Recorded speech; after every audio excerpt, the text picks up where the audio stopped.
Bon, la sœur Carly, elle a un sujet. C'est bon ça.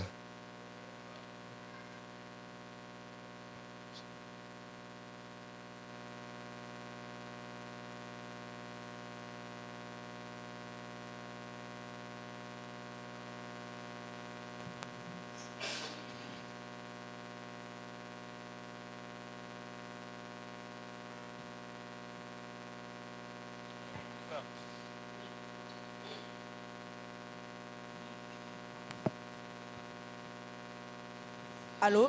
C'est bon. Yes.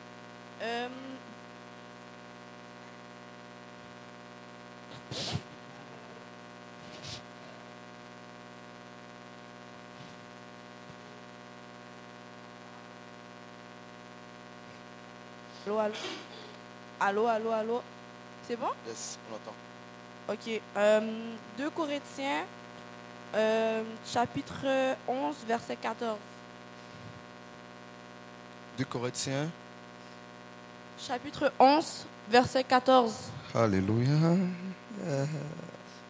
La Bible dit que dans 2 Corinthiens 11, verset 14, que mais j'agis et j'agirai de la sorte pour ôter ce prétexte à ceux qui cherchent un prétexte afin qu'ils soient trouvés tels que nous dans les choses dont ils se glorifient. Non, c'est pas ça. 2 Corinthiens 2 Corinthiens 11, verset 14. 2 Corinthiens. Oui.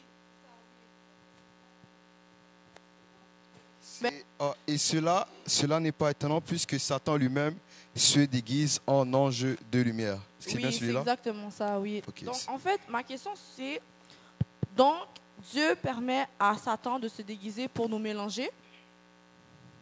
Non, c'est pas la chose. C'est que si tu vois dans la Bible, si on retourne dans le livre d'Ésaïe, on va aller dans Ésaïe 14, 11 à 14.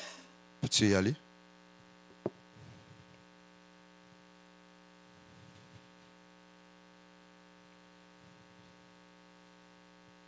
Isaïe 14, oui. 11 à 14, peux-tu le lire, s'il te plaît? Ta magnificence est descendue dans le séjour des morts avec le son de tes luttes sous toi et une couche de verre, et les vers sont ta couverture. Te voilà tombé du ciel, astre brillant, fils de l'aurore, tu es abattu à terre. Toi, le vainqueur des nations, tu disais en ton cœur, je monterai au ciel, j'élèverai mon trône au-dessus des étoiles de Dieu, je m'assirai sur la montagne de l'assemblée, à l'extrémité du septentrion. Parfait. Le diable en tant que tel, tu sais que c'était un ange. Parfait, c'était un ange. Mais maintenant, il est devenu un ange déchu. Lorsqu'on dit qu'il se déguise en ange de lumière, c'est que parfois, il va venir avec la parole de Dieu, comme on le voit dans Matthieu 4, lorsqu'il va venir tenter Jésus-Christ. Malgré tout, Jésus-Christ va répondre avec la parole de Dieu. C'est pour dire que Satan peut venir vers toi avec la parole de Dieu, mais venir avec d'une manière négative. Tu vois, c'est pas tout le temps... le diable va pas venir avec des cornes et tout cela. Ça va toujours venir avec les petites choses. Bon, je ne peux pas te donner un exemple concret, mais c'est pour te dire que ne pense pas que dans ta vie de chrétien, tu penses que tout va être flagrant. Il y aura des petites choses qui vont juste commencer à venir petit à petit, des petites choses qui ne vont pas être, comment je pourrais dire, visibles d'un coup, mais à fur et à mesure, tu vas te dire que, oh ouais, ça ne vient pas de Dieu. Et c'est ça qu'on fait allusion. Et sache que si tu vas dans le livre de Jacques 4, verset 7, la Bible dit que si vous mettez-vous donc à Dieu, résistez au diable et il fera loin de vous. La Bible nous dit qu'on doit juste résister au diable. Sache que si tu le résistes, par la suite, il va fuir. Sache que tu dois juste combattre en tant que tel. Tu dois juste persévérer, tu dois juste résister. C'est-à-dire que lorsque quelque chose dans ta vie arrive, par exemple, on va dire TikTok, Instagram, ces choses-là, il y a un petit post qui vient, tout ça, des choses qui arrivent. Juste résiste. Supprime, fais-toi violence, fais quelque chose en tant que tel. Parce que nous savons très bien que la raison pourquoi nous prêchons l'évangile, ce n'est pas juste parce que nous voulons le prêcher. Nous devons aussi l'appliquer dans notre propre vie. Sache que dans les réseaux sociaux et dans tout cela, lorsque tu vois quelque chose, fais-toi violence. Parce que lorsque tu vas aller dehors pour prêcher la chose à quelqu'un d'autre, si toi-même tu ne fais pas cela, alors tu seras seulement un hypocrite. C'est vraiment ça. Juste sache que le diable ne va pas toujours venir avec des cornes rouge, comme on dit dans les films et tout ça, comme on voit dans les films. Ça va venir par les petites choses, c'est ça qu'on veut faire allusion. Est-ce qu'il y a une autre question? Pas une autre question? Bon, alors je vais mettre ce sujet-là. Une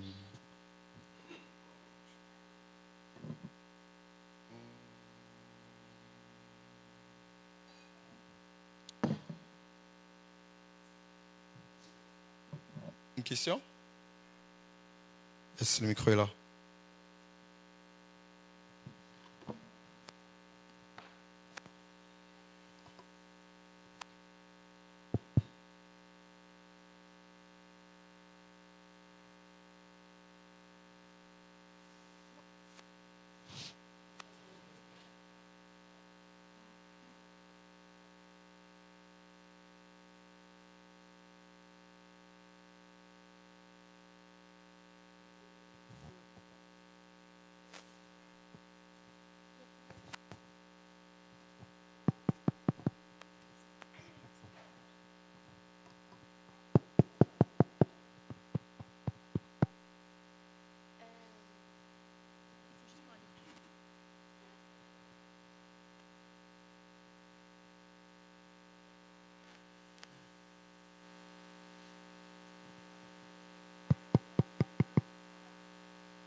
Ma question, c'est comme au mariage, Jésus a transformé l'eau en vin, mais pourquoi, genre, on ne peut pas boire de l'alcool alors qu'on boit de l'alcool dans Jésus, tout ça, là?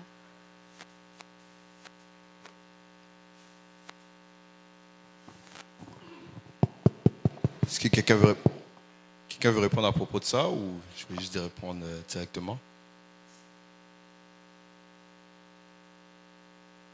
Ma question, c'était comme au mariage, Jésus a transformé l'eau en vin.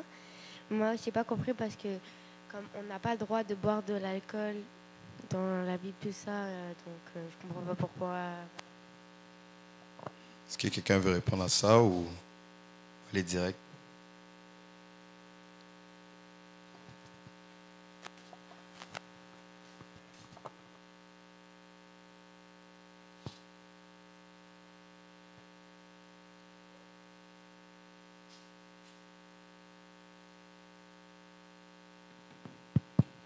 Oui, en fait, bon, on en a parlé plusieurs fois. Le truc, c'est que chez les Juifs, le vin là, n'était pas alcoolisé. Même jusqu'aujourd'hui, ça se vend. Si tu vas dans les boutiques cachères, ils ont une boisson qu'ils appellent le vin, mais ce n'est pas alcoolisé. Ce n'est pas comme le vin que nous on a aujourd'hui. Lorsque la Bible parle des boissons alcoolisées, la Bible le précise. C'est ça. Tu vois notamment dans Proverbes. Amen. Tu vois,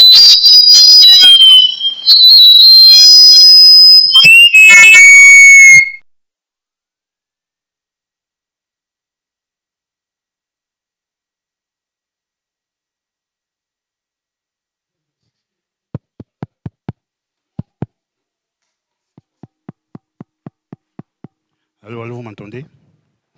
Voilà, c'est ça. Je disais que lorsque la Bible veut parler des boissons alcoolisées, ça parle des boissons fortes.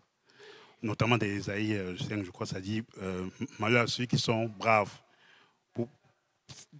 La Bible va parler notamment de boissons fortes, et puis dans Proverbe, ça parle du vin comment ça dit ça? Ça s'agit carrément que ça a fait un montant, en fait. Tu vois, il faut faire une différence entre les deux.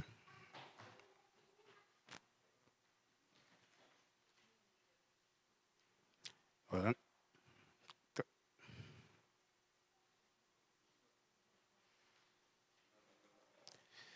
Tu as la réponse à ta question? Tu as la réponse à ta question? Amen. Est-ce que quelqu'un veut rentrer? Parfait.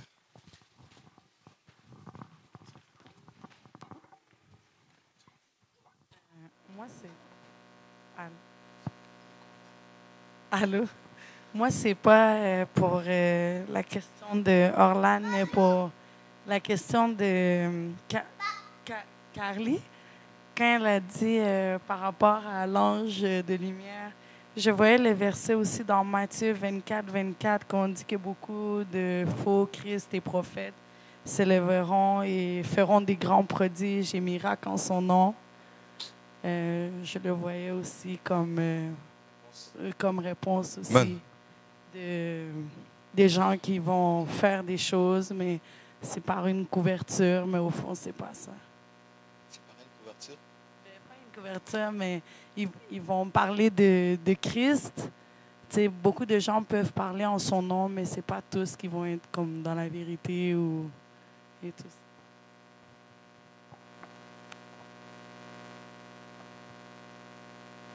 Amen. Bon, on a passé 2 questions, mais maintenant je vais poser un sujet.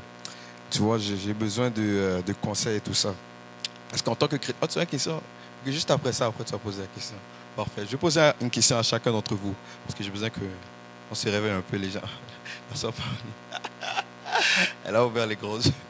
Bon, je vais poser une question à chacun d'entre vous. Et c'est ceci.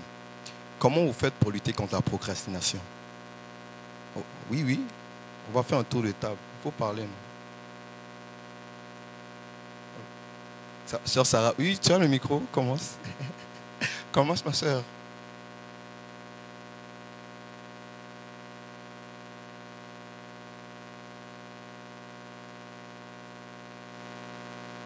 La procrastination, c'est par exemple, tout le monde fait ça. Quand tu vas...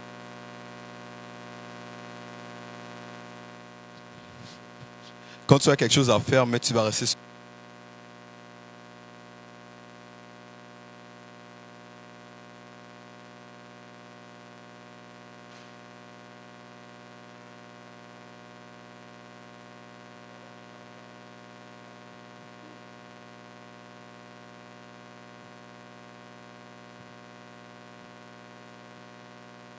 Allô? Allô? M'entends? Moi, pour la procrastination, c'est la discipline. Je me donne beaucoup de discipline.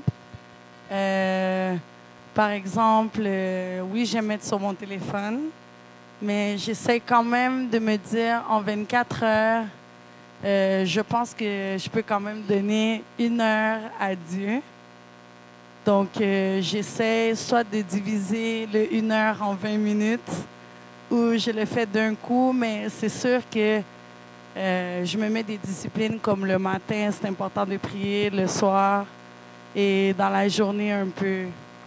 Fait que c'est plus ça pour moi pour ne Amen. pas procrastiner. Mais quand je le sens qu'il y a la procrastination, ben, je peux prier ou demander à Dieu de me donner de la force ou me fortifier un peu. Parce que, comme on dit, on a la chair. Moi, je n'ai pas compris la question. Tu sais c'est quoi procrastiner? Non.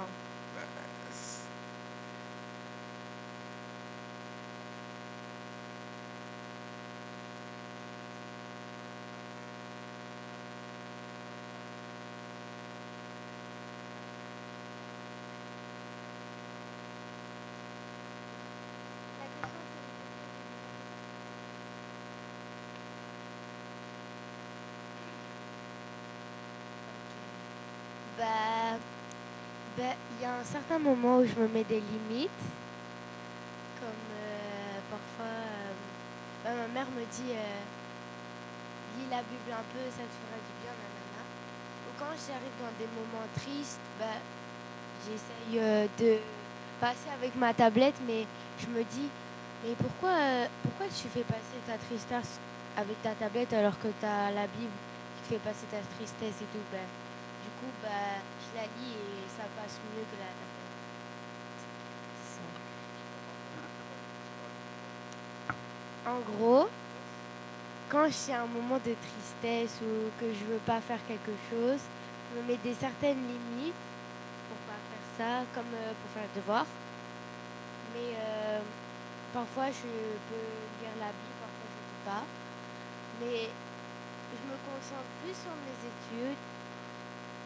Mais voilà, je sais pas comment trop expliquer ça, mais comme... vois, parce que la question, c'est comment tu fais pour arrêter de procrastiner. So, si je comprends bien, c'est que tu te mets des limites.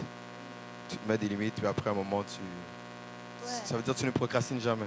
Bah après, il y a, genre, je fais comme 30 minutes, je fais ça, 30 minutes, et après j'arrête 30 minutes, après je reprends 30 minutes. Ok, je vois. Amen, c'est bon.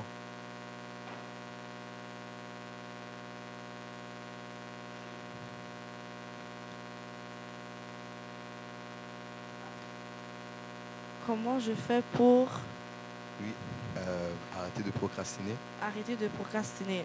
Aïe. Comment je fais? J'en ai aucune idée comment je fais.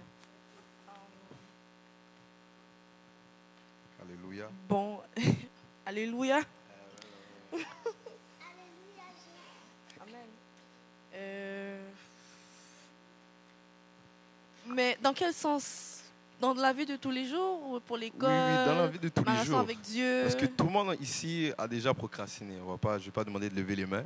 Ok. Mais juste comme il y a des personnes ici qui sont en train encore de procrastiner, ils essaient de sortir de cela. Et moi, je veux savoir quel conseil tu pourrais les donner ou comment toi. Ah, ok. Ben, pour arrêter de procrastiner, ça serait de se donner des défis. Par exemple, si tu sais que tu ne peux pas lire la Bible pendant 1 heure, mais dis-toi, ok, aujourd'hui, je vais lire un chapitre.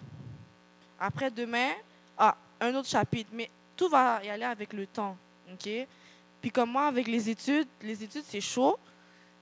Je fais le mieux que je peux. C'est vraiment se donner des défis. Comme moi, je connais ma limite, donc je ne vais pas me forcer parce que si je me booste dans ce que je veux faire, je vais dire non.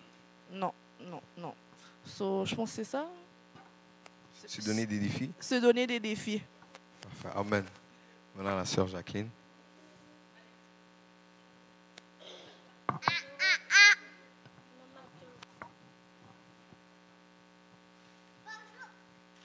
Bonjour, que Dieu vous bénisse.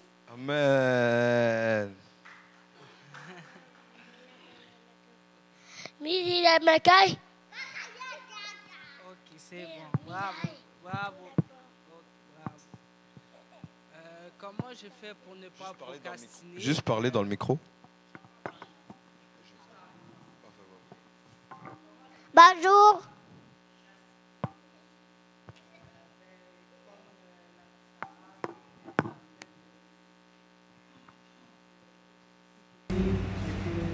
C'est que le matin tu dois prier, le soir tu dois prier.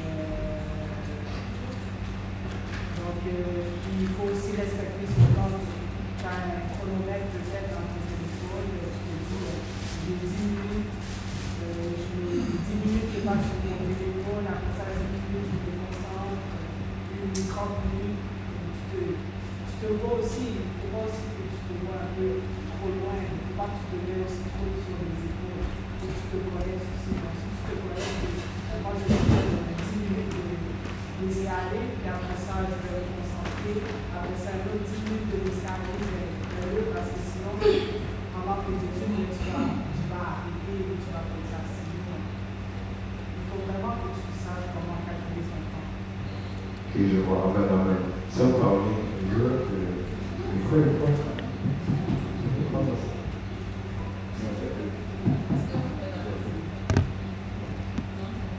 En fait, c'est que avec le temps, il y a beaucoup de moyens. C'est que vraiment, il faut apprendre à sélectionner ses activités. Il faut dire non. Oh, oui, parce que Dieu peut tomber dans l'activité. Des fois, on a quelque chose à faire. Puis j'ai une fois, pour ne pas se procrastiner, des fois, il faut quasiment faire des malheureux. Et des malheureuses. Oui. Des malheureux. Et des malheureuses. Parce qu'il y a quelque chose à faire. Alléluia. Et ça c'est pour vraiment dire que généralement, parfois, il faut savoir déléguer. Quand c'est trop difficile, il faut absolument agir. C'est de trouver quelqu'un qui peut le faire. On a un exemple dans la Bible, lorsque Élisée avait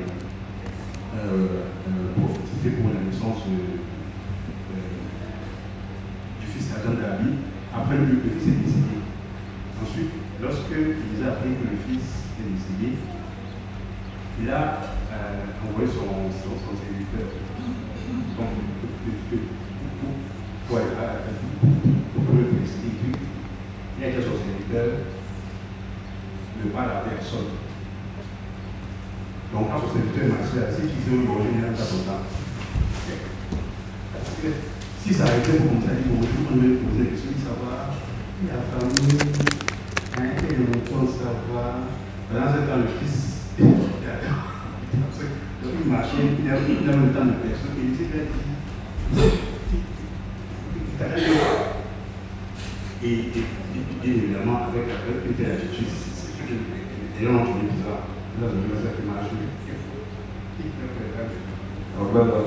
Là, je poser cette question sur la procrastination, c'est parce que nous devons être fidèles dans le temps de prière, dans le temps avec le Seigneur. Amen. Et à certains moments, en tant que chrétien, on va arriver, on va dire, à tel heure je prie, on regarde notre personne qui se rit. Après, on regarde une autre vidéo, on fait quelque chose, on replace. Bon, on va rester fidèle. C'est ça qu'il faut toujours s'encourager chacun, se donner des conseils pour pouvoir surmonter cela. Parce que nous sommes frères dans l'église, nous sommes frères et sœurs, nous sommes là pour nous. Amen. Amen. Et maintenant, j'ai une autre question.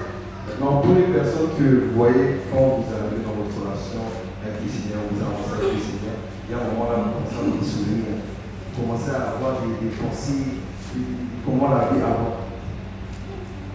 Comment la vie avant. Des pensées qui étaient avant, qui reviennent. Comment vous faites pour chasser cela? Qu'est-ce que vous faites?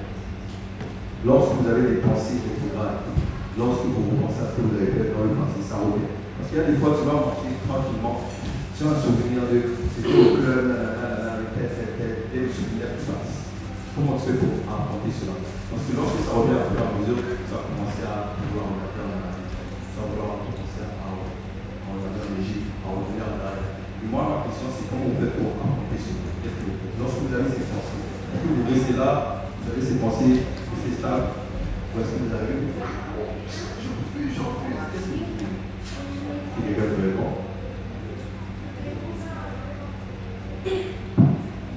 Oui, je dirais que souvent, lorsque souvent, on a été bien mordu.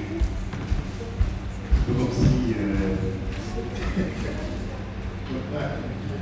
Vous savez, chez nous, tous ceux qui ont grandi en Afrique, notamment en Afrique subsaharienne, quand ils voient la forêt, elle n'utilise pas son cahier rouge. Elle a oublié son cahier rouge. Elle a oublié son cahier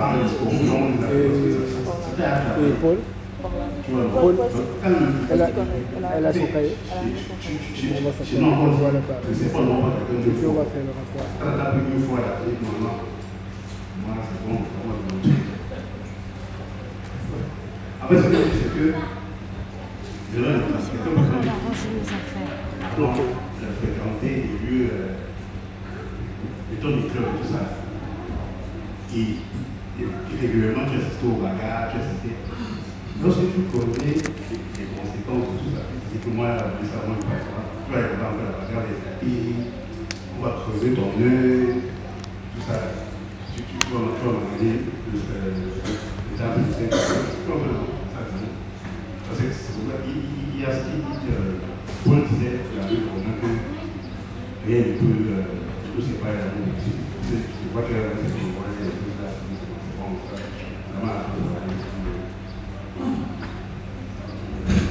c'est quelqu'un veut rentrer, vous avez autre chose? Merci.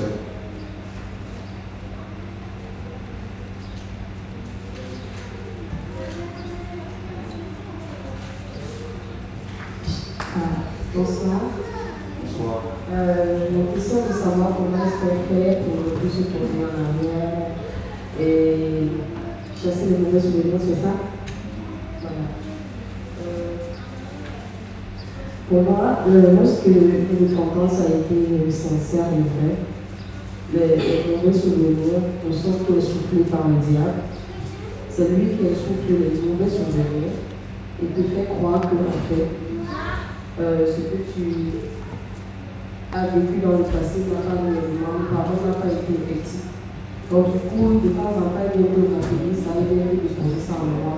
Maintenant, comment est-ce qu'on fait pour pour que lorsque ça vient, continuer d'avancer. La Bible dit, voilà que toutes choses anciennes sont passées. Le passé est passé. À chaque fois que ça arrive, tu te rappelles simplement que j'ai été pardonné. Je suis une nouvelle personne.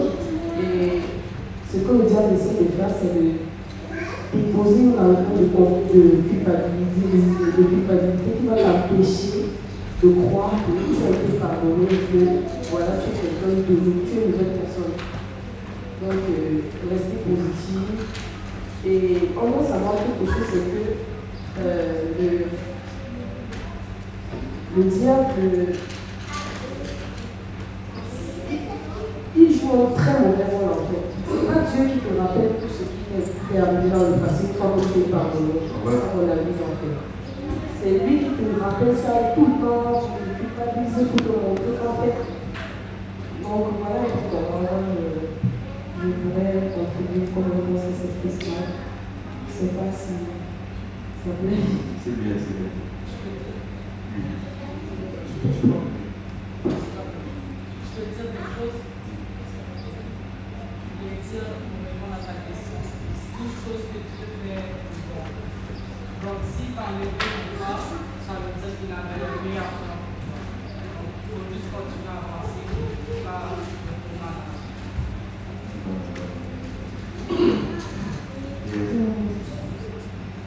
Moi, par exemple, c'est sûr que les pensées du passé reviennent tout le temps, surtout au niveau, par exemple, du pardon, ou parfois je me demande pourquoi est-ce que je pense à telle situation que quand j'avais pardonné à la personne. Pourquoi est-ce que, et le plus souvent, et bien souvent, c'est aussi les endroits où j'aime vraiment, je n'ai pas marché comme je voulais, ou je vais dire j'ai péché. Le plus souvent, Satan, ça dit, Dieu ne peut pas nous répéter quelque chose qu'on va pardonner. Et c'est Satan qui m'éveille à dire, je te rappelle quand tu as fait ceci, voilà, tu es ça, tu es ceci. Comment moi je fais souvent pour sortir de ça? Le plus souvent quand ça vient, non seulement je suis attristée, je commence à pleurer. Et tout de suite, il y a une voix qui me dit, pourquoi je pleure? Et là, je me suis dit, si j'ai par exemple un téléphone, je mets d'abord les mots, je commence à danser, s'il faut danser, et après je valorise moi-même. Je commence à dire non, je suis c'est bon, Dieu dit que je suis ici, je commence à me valoriser. Et là, cette fois-là, avec l'aide du Saint-Esprit, parce que je sais que c'est dans la chaque fois, il me demande, mais pourquoi est-ce que je pleure? Tu peux me mentir, je t'ai pardonné, mais pourquoi est-ce que tu pleures? Et là, il y a une voix qui dit, non, j'avais eu après ceci. Et tout quand je me rappelle des conneries, je me dis, mais Seigneur, comment en fait tu parviens à m'aimer et pourtant, je te connaissais déjà quand j'ai eu à faire cette chose. Mais malgré ça, tu m'as pardonné. Mais comment je fais pour sortir de là? C'est la paix en fait. Quand je commence à chanter, je prie, et puis tout de suite, je suis remplie d'une paix que je ne saurais expliquer. Je sais que ça vient du Saint-Esprit. Là, je sais que, voilà, je dis toujours, Satan, tu es un menteur, tu ne peux pas prendre le dessus, en fait. Donc, c'est un peu ça.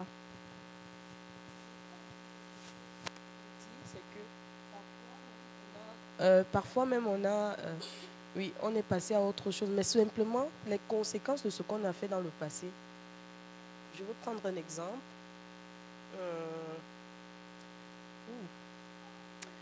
Je prends un exemple. Supposons que tu connais le Seigneur, tu es un enfant de Dieu, et après, bon, tu as peut-être un enfant hors mariage.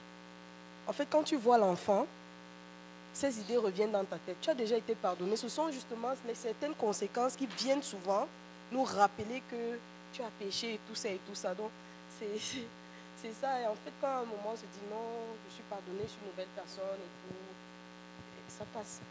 Ce sont les conséquences qui parfois viennent souvent nous. Et c'est ça que Satan utilise généralement. Maintenant, moi j'ai une petite question. Est-ce que pardonner, c'est oublier?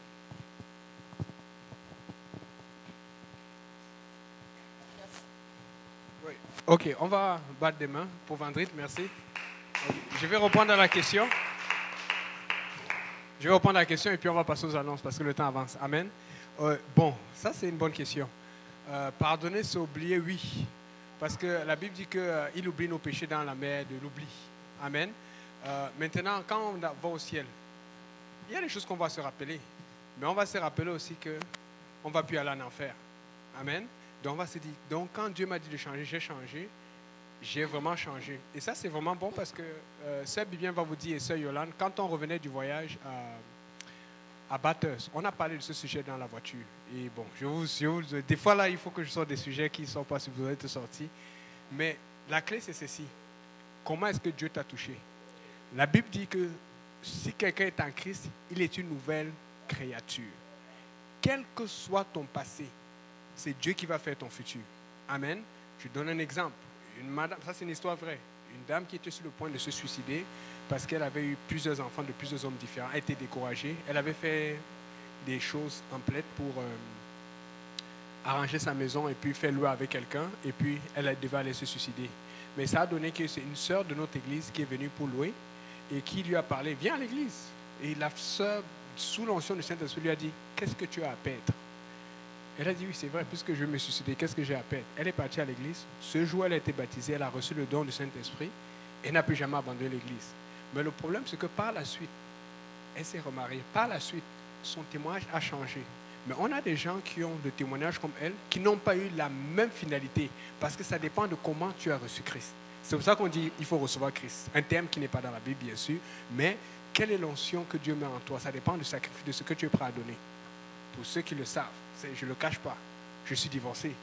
Écoutez, j'ai tout fait pour ne pas divorcer. J'avais juré, au Cameroun, là, je voyais les films des Blancs, je disais ça comme ça, les films des gens là-bas, ce sont des divorceurs, on ne divorce pas. Je suis arrivé, ça m'a pris aussi. Mais quand je suis venu à Dieu, j'ai tout donné à Dieu. Ce qui fait que quand j'ai mon statut, les gens savent, j'ai un enfant, je paye une pension alimentaire, mais je peux dire, ça me bloque. Au contraire, même, ça me donne encore plus d'intérêt. Mais il y a des gens que pour eux, à l'église, c'est ça qui les bloque. Pour moi, ce n'est pas un blocage. Je vous dis, et je ne vais pas entrer dans les détails. Bon, un autre détail que je vais dire, ça c'est vraiment personnel. Oui, je vais d'abord donner ce détail ici, mais ça c'est entre nous. Parce que je ne peux pas donner sans livre.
Pasteur Yannick, vous dites que pardonner, c'est oublier.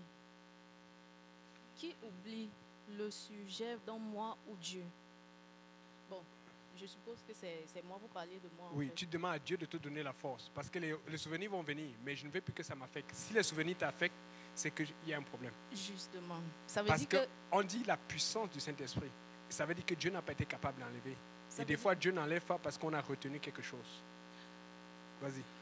En fait, je pose cette question parce que je me dis, nous sommes des êtres humains, ça veut dire que nous sommes dotés d'une conscience. Alors, tant que nous ne mourrons pas physiquement, nous allons toujours penser à ce que les gens nous ont fait.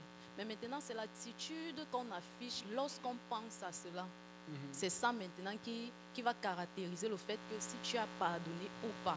Mais si ce n'est que penser, tu vas toujours penser à ça. Je prends un exemple simple de moi-même. Moi, par exemple, mon père, lui, m'a abandonné. Et à chaque fois qu'on parle de père, je vois les gens avec le père, je vais toujours me rappeler, mais j'ai pardonné à mon père. Cela ne signifie pas que je vais oublier que je suis un enfant fait au mariage. Je vais pas oublier que mon père m'a abandonné, c'est pas possible. Tant que je suis dotée d'une conscience. Donc, pour ma part, je ne crois pas que pardonner, c'est oublier. Mais maintenant, c'est l'attitude qui va avec quand tu penses à l'action. C'est ça qui justifie si vraiment tu as pardonné à la personne ou tu n'as pas pardonné. Pour ma part. Mais si vous voulez que j'enlève le thème oublié, je vais enlever le thème oublié. Je peux remplacer par attitude, comme tu as dit. Donc, par exemple, si tu dis que tu as pardonné à ton père et qu'il t'appelle et que tu n'arrives pas à lui répondre, c'est que tu n'as pas pardonné. Il faut que tu sois capable de lui dire, ok, ça va, tu lui parles. Mais si jamais il demande une situation par rapport à ton enfant, tu dis non, ça, je ne peux pas faire ça parce que tu veux protéger ton enfant de... C'est ça. Donc, fait que des fois, le problème, c'est la terminologie. Excusez-moi pour la terminologie, mais je veux qu'on comprenne dans l'esprit ce que le Seigneur veut que nous saisissions. Amen. Alléluia. Donc, sans attendre, on va faire rapidement les annonces. Désolé, on a beaucoup de petites annonces que je veux clarifier. Premièrement, on a Alex qui est avec nous pour la première fois. Bienvenue, Alex. Amen. Alex, on a fait un bon push d'imagination à l'extérieur. Merci beaucoup. Imaginez qu'il va faire moins chaud bientôt en juillet. Là, il a fait chaud, on a été là quand même. Là. Amen. On a tellement chaud que le Seigneur est bon. Mais c'est pour ça nous montre qu'il ne faut pas aller en enfer. Amen. Bon, je sais que ça fait longtemps qu'elle n'est pas venue, donc il faut que je dise que la sœur Pauline est là. Amen. Je suis très content. Alléluia. Il faut venir à l'église. Il faut venir à l'église. Amen. Bon retour dans ta maison. Amen. Le Seigneur te cherche. Il t'attendait. C'est ça. Donc, cette semaine, événement important. Oui, c'est vrai, c'est Donatelli. Oui, on a le petit Donatelli qui est là avec nous. Donatello. Donatello, c'est le fils de la sœur haïtienne, n'est-ce pas? Ouais, elle va venir bientôt, donc ce sont des voisins de la sœur Sarah. Amen. Bienvenue à Donatello. Amen. C'est ça, cette semaine, jeudi. Quelqu'un dit jeudi. Pas que jeudi que, mais le jeudi le jour. Amen. Jeudi, il y a le pré-service de la conférence de Laval. Pour ceux qui ont regardé les vidéos, Laval a entre autres agrandi leur salle. Ils ont une grande salle maintenant. Donc, la conférence commence effectivement le vendredi. Et c'est le pasteur Achille Kamgan qui est l'orateur principal. Amen. Et on continue la conférence de Laval samedi matin. Donc, samedi matin, on n'aura pas ce qu'on sera à Laval. Samedi soir aussi. Pour ceux qui ne sont pas à la prière, ils peuvent aller à Laval. Et puis, ça finira dimanche vraiment avec le pasteur Achille. C'est ça. Jeudi, on a toujours tennis. Pour ceux qui jouent au tennis, pour Schlaga. Amen. Et puis, qu'est-ce que je veux apporter? Important.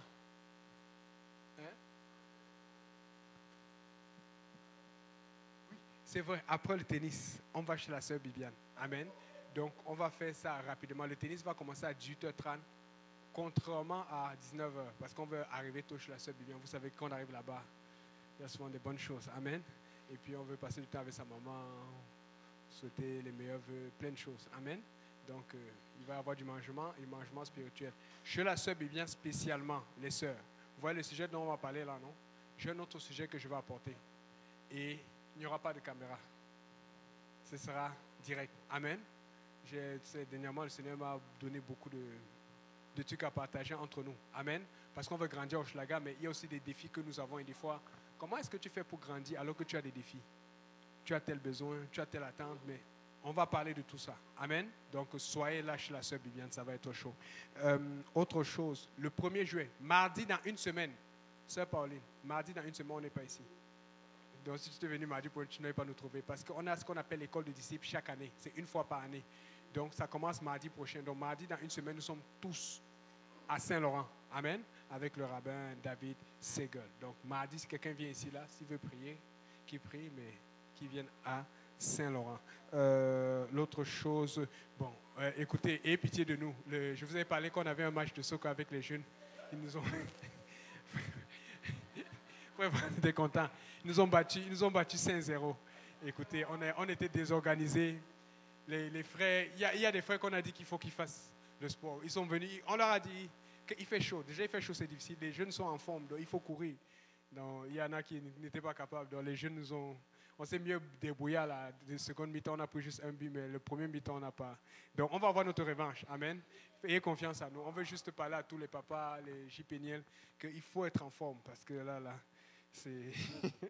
le match était un peu déséquilibré. Bon, c'est bon. Donc, on espère. Et les jipéniels sont en feu. Qu'est-ce que j'avais dit? Je pense que c'est fini pour les annonces. Service de la semaine, vous suivez comme d'habitude. Prière. On va s'élever. On va prier pour les rétrogrades. On va prier pour la paix entre Israël et l'Iran. C'est très tendu en ce moment. On va prier pour Haïti. On va prier pour le Congo. Est-ce qu'il y a d'autres requêtes de prière? Requête de prière? Oui, sœur Sarah. Pour la maman de la sœur Sarah. La santé de la mère de la sœur Sarah, au nom de Jésus. Qui d'autre? Action de grâce, oui. Il y a le neveu de la sœur Viviane qui est né hier dans la nuit. On a prié beaucoup pour cela. Oshlaga prie, amen, et ça fonctionne. Là maintenant, c'est ça. On va prier pour la maman Jacqueline qui n'a pas pu venir aujourd'hui. On va prier pour le papa Simplice. Papa Simplice a une urgence aujourd'hui. Vous voyez que le frère Simplice ne rate jamais le service. S'il rate, c'est que vraiment, il y a une super urgence nucléaire. Parce que c'est le mot nucléaire qui sort beaucoup de ces derniers temps. OK. Donc, élevons la voix vers le Seigneur et prions. Seigneur Jésus, nous invoquons ton sang précieux. Nous rendons d'abord grâce, Seigneur, pour le neveu, Seigneur, de la sœur Bibiane, pour ce miracle de naissance que tu as fait cette nuit. Nous invoquons ton sang précieux sur la maman de la sœur Sarah. Nous prions pour sa santé, pour ta main sur elle, pour ta main, Papa, sur sa vie, Seigneur Jésus, sur son avancement, sur sa situation. Nous invoquons ton sang précieux, car éternel, tu es saint. Nous crions pour que tu touches, Seigneur Jésus, au Shalaga, que tu touches nos projets, que tu touches, Seigneur, nos attentes et que tu nous pousses à faire ta volonté, rien que ta volonté. Nous invoquons le sang de Jésus dans ce lieu. Nous invoquons le sang précieux et glorieux de Jésus dans cet endroit. Nous prions.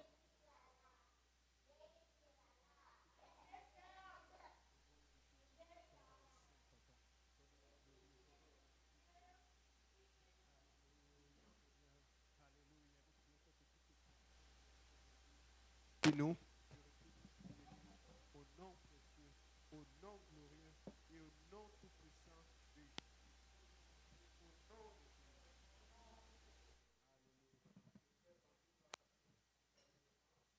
Puis, Seigneur Jésus, nous prions pour ces offrandes. Nous prions que ceci aide pour l'avancement de ta parole ici partout à travers le monde. Nous prions que tu bénisses ceux qui ont apporté quelque chose, que tu bénisses ceux qui n'ont rien apporté, que tu fasses qu'ils soient capables d'apporter quelque chose au prochain service. Tout ça, c'est un infime retour, Seigneur, de tout ce avec quoi tu nous bénis. Bénis cette offrande, bénis nos projets, bénis-nous, fortifie-nous, purifie-nous et bénis-nous avec force, puissance, autorité, au nom de